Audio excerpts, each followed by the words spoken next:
Problem 7 involves a medical application of the Doppler effect. It reads, the Doppler effect using sound of frequency 2 times 10 to the 6th hertz is used to monitor the heartbeat of a fetus.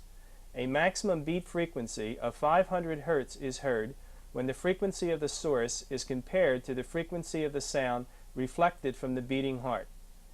Calculate the maximum velocity of the surface of the beating heart.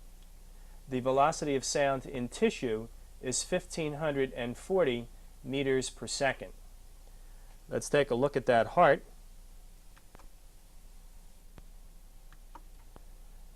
The apparatus used sends out a signal of frequency 2 megahertz or 2 times 10 to the 6th hertz.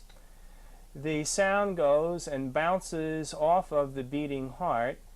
The reflected sound is received by the apparatus, and the reflected sound and the outgoing sound are mixed together electronically. It is determined that the beat frequency is 500 hertz. The beat frequency 500 hertz is said to be a maximum beat frequency, and the beat frequency varies from this maximum 500 hertz down to 0, as the velocity of the beating heart varies from a maximum value down to 0.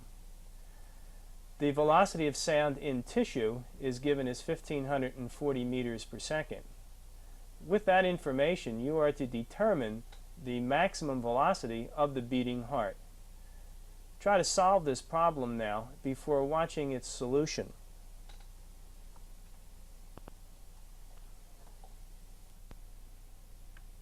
Here is our problem. Let's assume that the surface of the heart is moving at its maximum velocity, which we'll call v sub h, and is moving at this instant towards the source. The sound from the source is received by the heart and will be Doppler shifted at that point because the heart is moving towards the source of sound. The sound is reflected from the heart, is received back at the source, and the sound will be Doppler shifted again because it is now coming from a moving source. We have two Doppler shifts to calculate. We'll call the first one f0 and the second Doppler shifted frequency f0 prime. In the problem we're told that the difference between f0 prime and the frequency of the source f sub s is the beat frequency of 500 hertz. Let's first calculate f0. In finding f0, we keep this in mind. The velocity of the source is 0. The velocity of the observer, if we assume that there is an observer on the surface of the heart, then the observer is moving towards the source with a velocity of v sub h. And we can write then that the velocity of the source, we've said, is equal to 0. The velocity of the observer will be equal to v sub h, and since it is moving towards the source, it will be positive. If we use our equation and calculate f sub 0 then will be equal to the velocity of the sound in the tissue, which will just be represented by v, plus the velocity of the observer, and the observer has a velocity v sub h, that this must be divided by v minus the velocity of the source, which is 0, multiplied by the frequency of the source. Now let's just leave it that way and not put any numbers in for the time being. I want to calculate now f0 prime. And for that calculation, we now have that the velocity of the observer, which would be back at the source, is 0. The velocity of the source would now be the velocity of the beating heart, which has a velocity v sub h and is moving towards our observer. So for this calculation,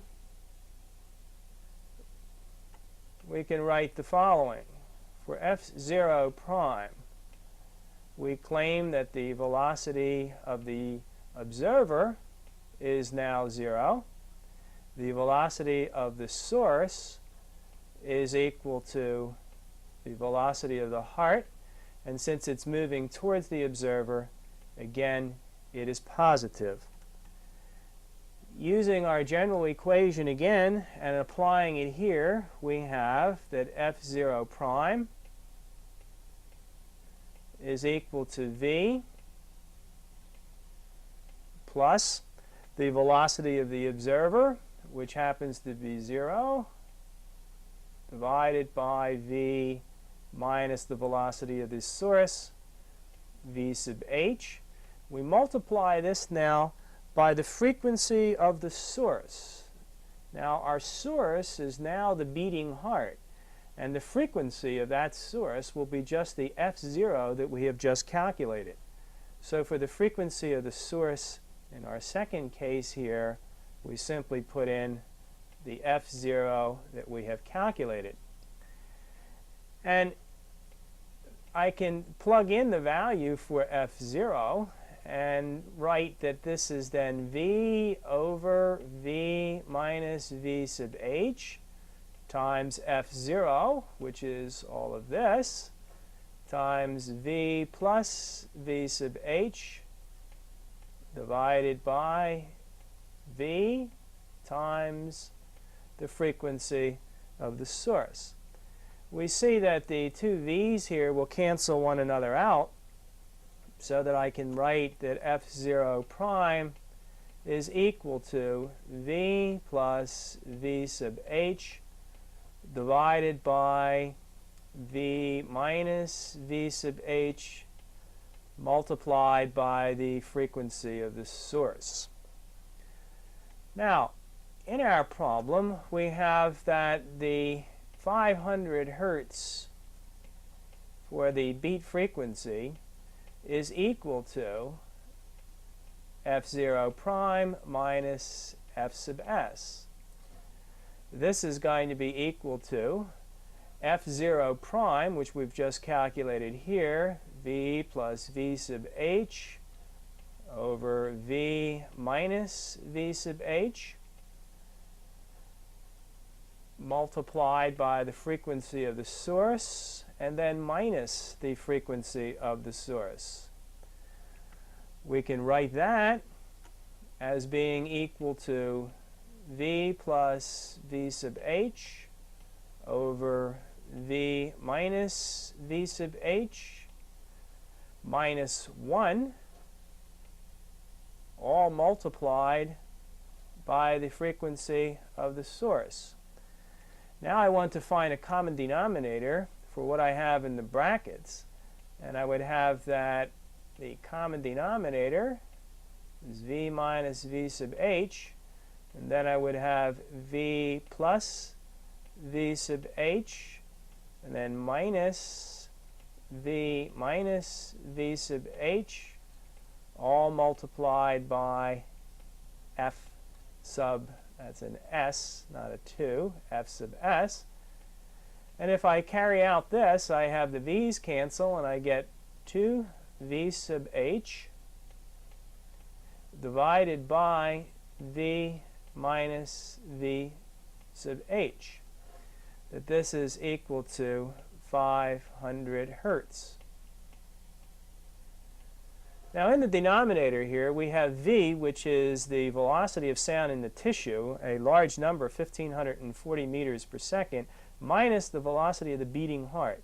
Now the velocity of the beating heart is very small compared to the velocity of sound in tissue, and we can ignore this term in the denominator and write then that 500 hertz is then equal to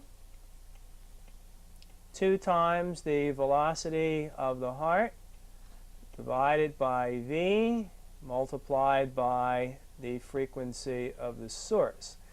Solve this for the velocity of the heart, and we would get that it's equal to 500 hertz multiplied by v divided by 2 times the frequency of the source. And if I plug in those numbers, we would have 500 hertz multiplied by v, which is the velocity of sound in tissue, 1540 meters per second. Divide this by 2 times the frequency, and the frequency was 2 times 10 to the 6th hertz. If you carry out this calculation, you get the velocity of the heart then is 0.193 meters per second if we round it to 3 significant figures. All right, that is the velocity of the beating heart, and that's what we were asked to find. We have the solution then to our 7th problem. That is the last problem on the tape.